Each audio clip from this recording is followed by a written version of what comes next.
John's away in Riddlesden, I think, this morning. Hence it's me. Anyway, we're going to be starting in Psalms, Psalm 32, and then heading over to Romans 5 if you want to find that in your Bibles, on your phones, your tablets, or just from memory for those that are really, really, really clever.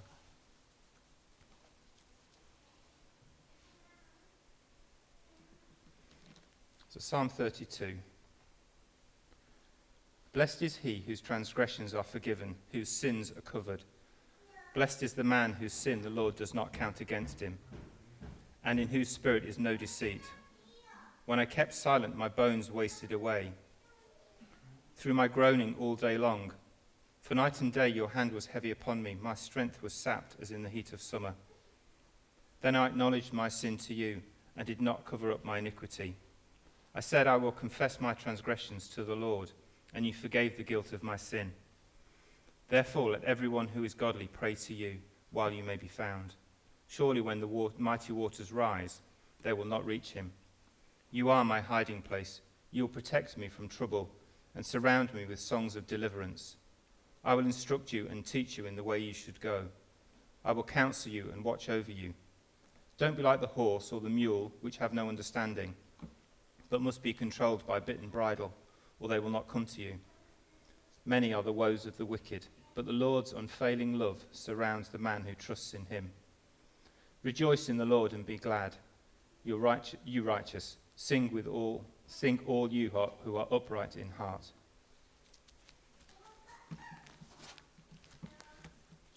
And then over to Romans chapter 5. Be starting at verse 12. Therefore, just as sin entered the world through one man, and death through sin, and in this way death came to all men, because all sinned. For before the law was given, sin was in the world. But sin is not taken into account when there is no law. Nevertheless, death reigned from the time of Adam to the time of Moses, even over those who did not sin by breaking a command, as did Adam, who was a pattern of the one to come. But the gift is not like the trespass. For if the many died by the trespass of one man, how much more did God's grace and the gift that came by the grace of the one man, Jesus Christ, overflow to the many? Again, the gift of God is not like the result of one man's sin. The judgment followed one sin and brought condemnation, but the gift followed many trespasses and brought justification.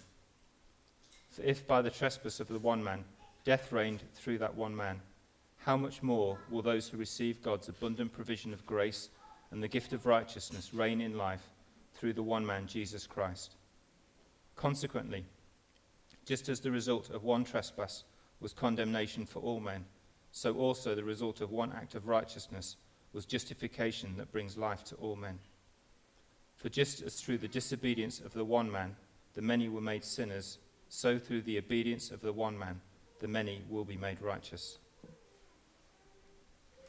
You just pray. Father, thank you that we can come to your word even in times that are troubled. Pray that we will focus on what you want to say to us as your people here today. Amen.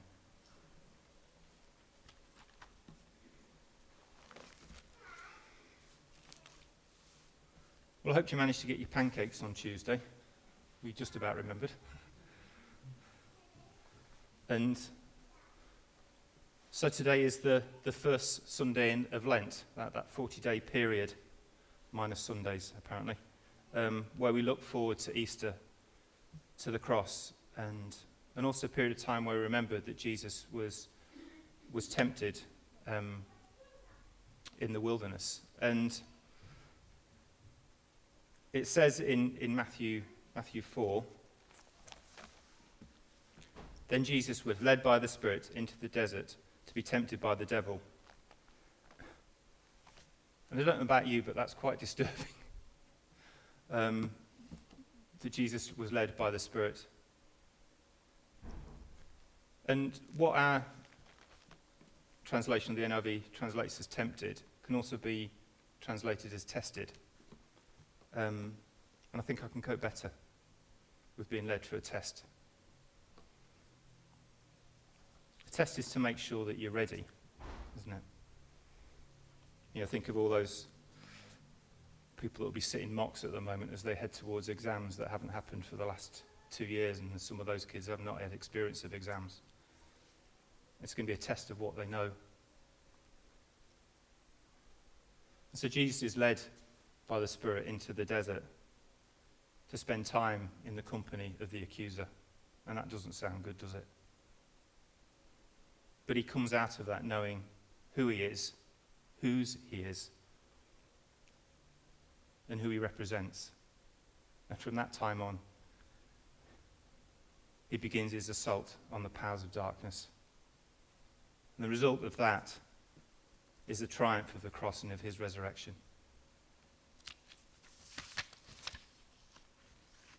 I suggest you don't go looking for temptations, but remember Jesus was led and he came out ready.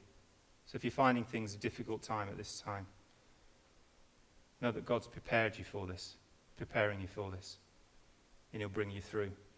Because he's a good, good Father. And he's not going to lead us into situations without the resources to come through in victory so that he can get the glory, so that his kingdom can advance. Because that's what it's all about.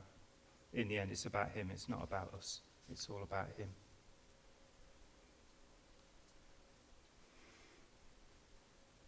And so we come to the passages before us today. Psalm 32 and then Romans 5. And Romans 1 is, I've found that quite a challenge because it's written in the middle of a big long explanation that Paul's giving. And if you do get time, I would encourage you to sit down and, make an hour or so and read the whole of Romans just through in one go. Because then it makes a lot more sense as a continuous letter, which was what it was, rather than us chopping it up into little bits.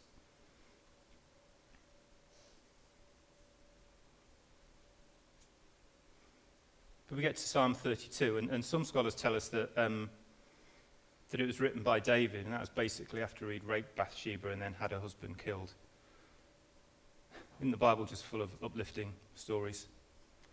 But what that does tell us is that there is hope. There's hope for each person, no matter what our past is.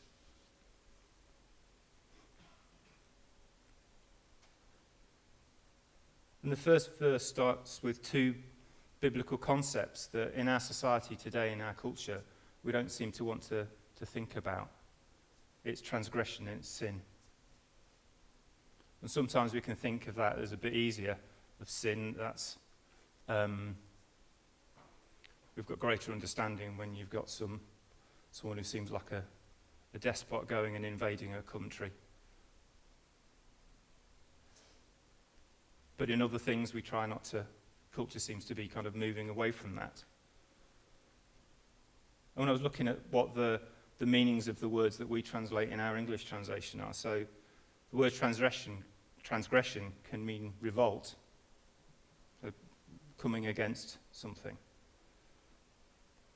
And the word for sin comes from an idea of missing the mark. I think it's from archery or something like that. You miss the target, or you're not sharing in the prize.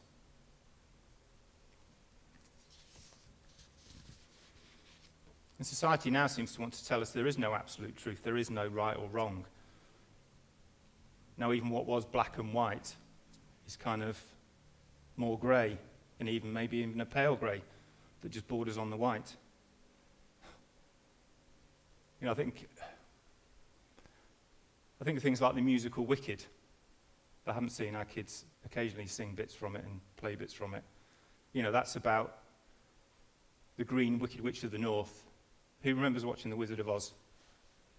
No one? Yeah, okay, a few hands. So there's the Wicked Witch of the North, who's a wicked witch in The Wizard of Oz.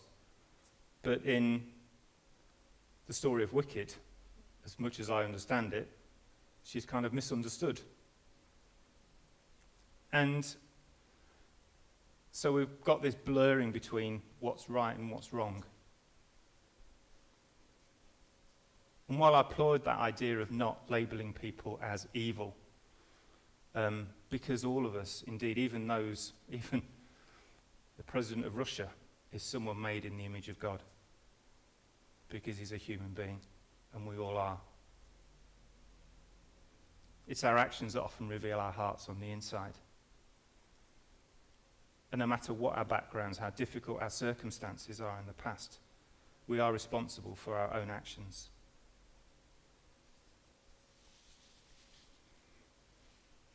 And it's often useful in the Bible, there's this principle of first mention, of to go back to the first mention of words and see, you get a better understanding of what's going on.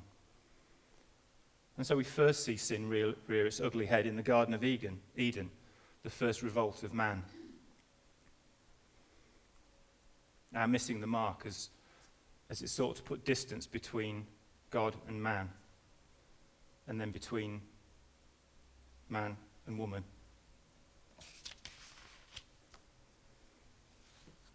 Genesis 3. The serpent's question to Eve is, did God really say? Which gets her thinking, am I missing out on something? And then when they've both eaten of the fruit of the tree of the knowledge of good and evil, they realize they've done wrong, they hide from God. And God says to Adam, have you eaten from the tree which I commanded you not to eat?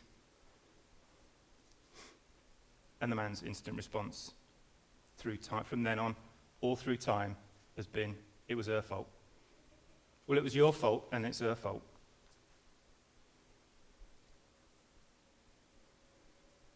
And then for Eve, it's the serpent's fault. You know, how many times do we, in our lives, try to shift responsibility for what we've done? And then a few verses later, when we see the first mention of the word that we translate as sin, is when God's talking to Cain after he and his brother have brought sacrifices from their work. Abel brings the firstborn lamb, and Cain just brings some of the stuff that he's grown, not the first of it, but just some of it. And God's not happy with him, and Cain gets the hump about that.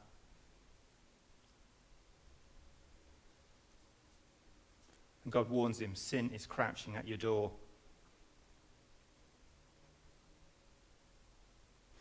Or the word for sin there could be translated as offence, is crouching at your door, waiting to pounce and devour you. And when we take offence and allow it to brew in our heart, then, in this case, murder is the result. And Jesus alludes to that when he's talking on the Sermon on the Mount in chapter 5.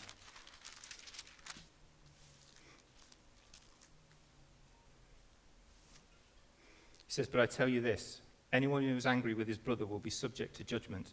Again, anyone who says to his brother, Raca, is answerable to the Sanhedrin.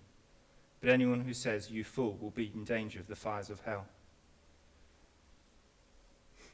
And Pastor Bill Johnson, pastor from America, says that offence and bitterness are murder in diapers, or nappies to translate it.